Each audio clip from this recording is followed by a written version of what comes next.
My name is Shane Suko. I'm the Program Coordinator of Mechatronics Technology at NDSCS.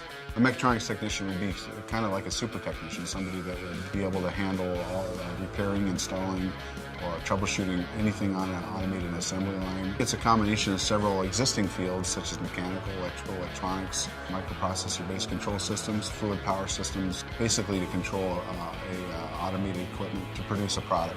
North Dakota has a very high demand for skill sets that our program teaches them. We have an advisory committee that helps direct our program, made up of people from industry that know what our students need to know to be successful in the mechatronics field.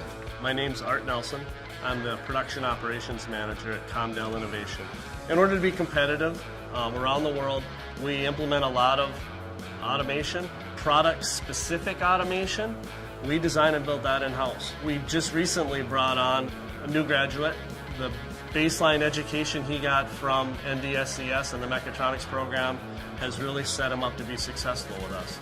My name is Ryan Gall, and I'm a maintenance technician here at Comdell Innovation. Maintenance technician is basically somebody that's just going to go around from machine to machine and do any service repair or any type of fixing that needs to be done. The Mechatronics program at NDSCS prepared me with all the right tools, all the right classroom instructors. All the equipment that we had was state of the art. It was brand new. They're going to teach you everything that you need to know in order to take on this position at a facility like this. The demand for our graduates is very high. Placement is 100%. Every student that wants a job is being placed. We've seen the students coming out of NDSCS not only well prepared educationally, but in general, just really good people. And it's truly at this point, really the first place we go when we're going to recruit a new hire. Students are super technicians. By the time they're done with our program, they're very competent. I'm very proud of the fact that we're the place to go for mechatronics technology.